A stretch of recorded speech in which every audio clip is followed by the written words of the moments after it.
Have you followed the 50-30-20 rule perfectly and still felt broke?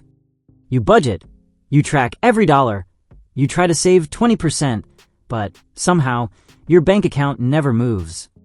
That's not because you're bad with money.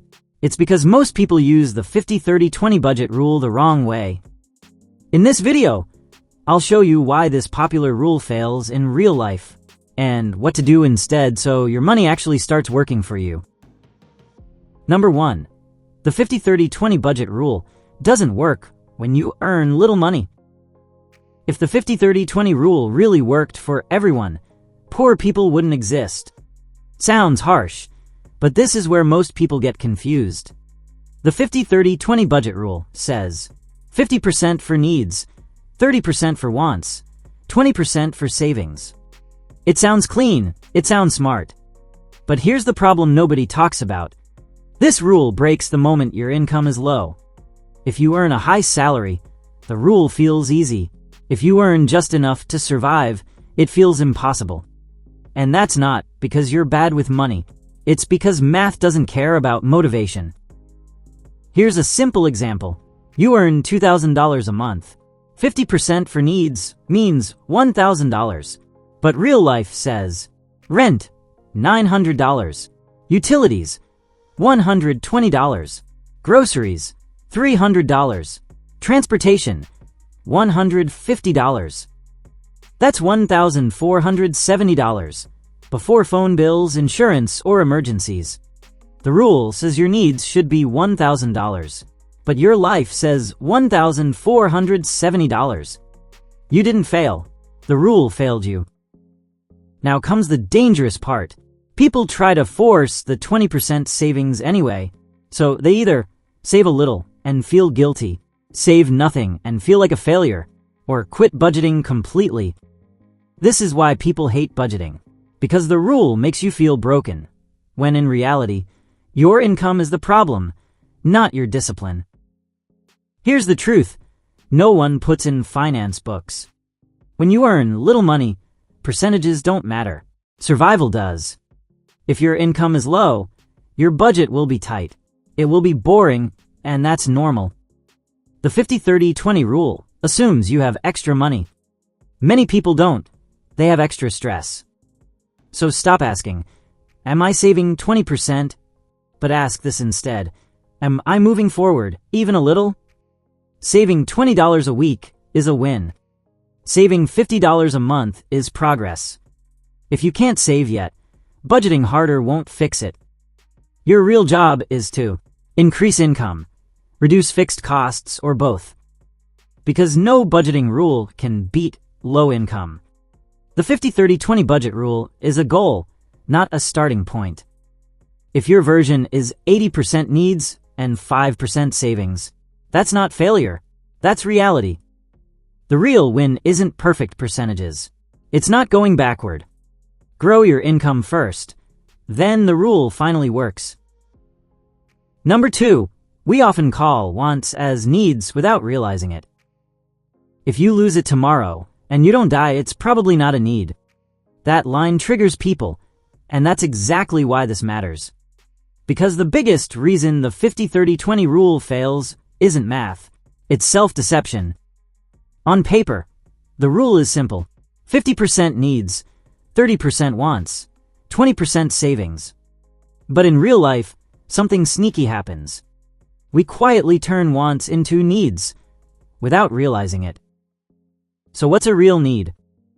A need is something you must pay for to survive and function, such as basic housing, basic food, basic transportation, basic utilities. That's it. Notice the word basic. But modern life blurs the line. We don't say, I want this.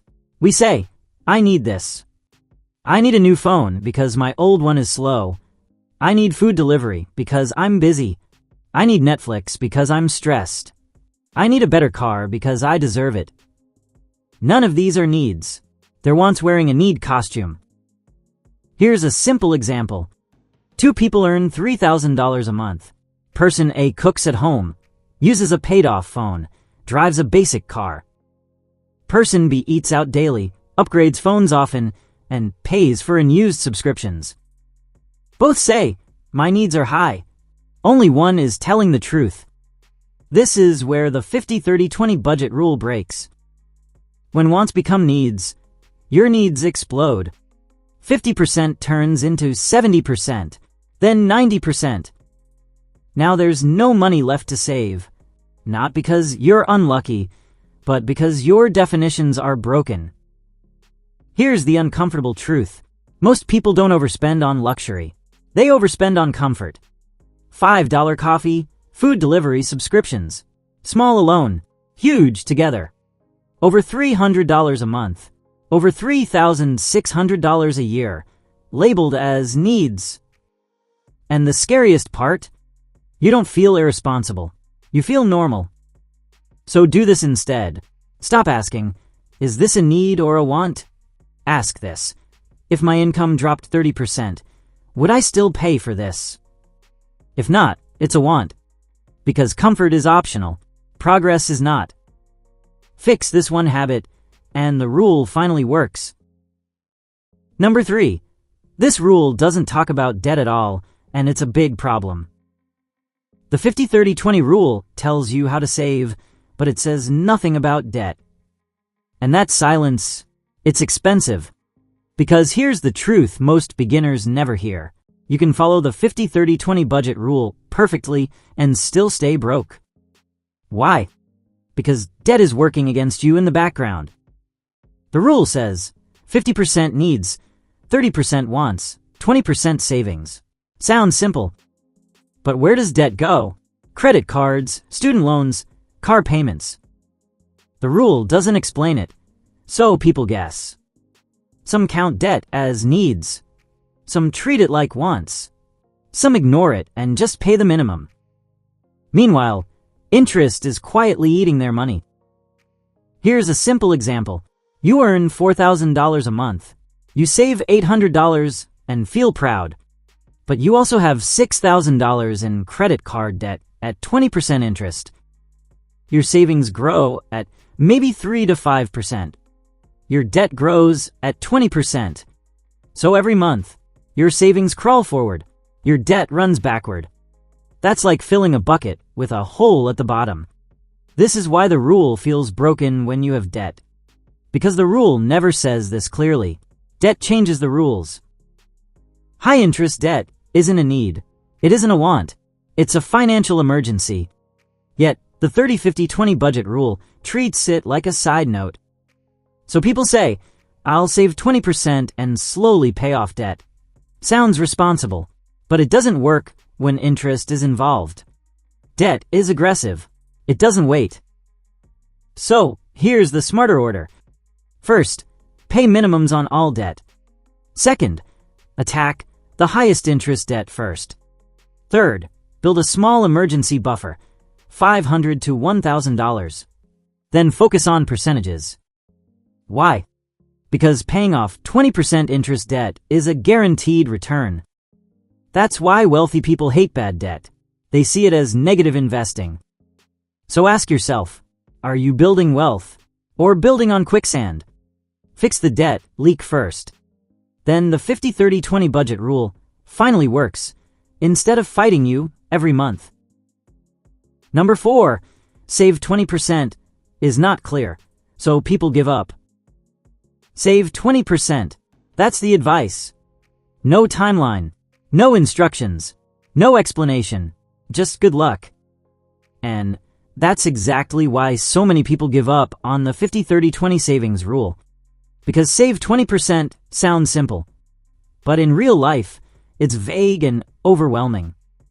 When beginners hear it, their brain asks, save where? Save for what? Save how long? No clear answers means no action. So people save randomly, save a little and stop, or don't save at all. Not because they're lazy, but because unclear goals kill motivation. Let's make it real. For example, you earn $3,000 a month. 20% means $600. Okay, for what? Is it for emergency fund, retirement, investing, vacation? Most people dump it into one savings account. Then life happens. Car repair, medical bill, family emergency.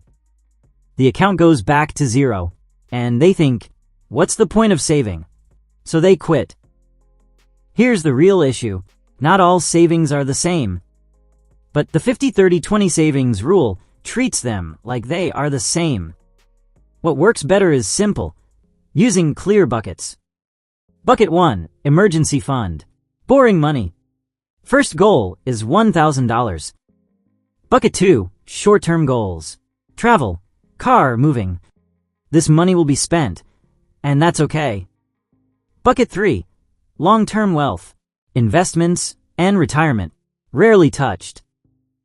Now, saving has direction. Another reason people fail? They jump straight to 20%, from saving nothing to saving hundreds overnight. That's unrealistic. Start small. 1%, 3%, 5%. Build the habit first. Increase later. Because saving isn't a finish line. It's a system. If save 20% feels hard, it's not you. The rule is incomplete. Turn percentages into clear actions, and saving finally becomes possible. Number 5, a smarter way. Save first, spend later. Most people try to save what's left. Wealthy people spend what's left. That one sentence explains why the 30-20-50 budget rule sounds smart, but fails in real life.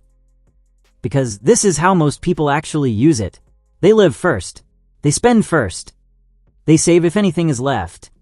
And usually, nothing is left. This is the biggest mistake. The 30-20-50 rule tells you how much to save, but it never tells you when to save, and timing changes everything. Imagine you earn $3,500 a month. You tell yourself, I'll save 20% at the end of the month. So you pay rent, buy groceries, go out a bit, order food, handle small emergencies. End of the month comes. You look at your account and think, I'll save next month. That month never comes, not because you're bad with money, but because spending expands to fill whatever money is available. Here's the truth. If you save last, you'll save nothing. That's why the smarter method is called pay yourself first. The moment money hits your account, you save first, then live on what's left. Same income, different system. Instead of hoping to save later, you automatically move $300 to $500 to savings on payday. Now your budget is smaller, and you adjust. You don't starve. You don't panic. You just make better choices. This works because it's automatic. No motivation needed. No decisions to fight. And save first doesn't mean suffering. It means choosing a realistic number and locking it in. Even $50 a week beats $0 perfectly planned. Here's the mindset shift. You stop asking, can I afford to save? You start asking, can I afford this expense? That question alone changes everything. Because saving isn't about restriction. It's about priority. You don't get rich by perfect budgeting. You get rich by paying yourself first every time. If this video is useful, please share and comment. And if you like financial content like this, like and subscribe this channel. Hundreds K.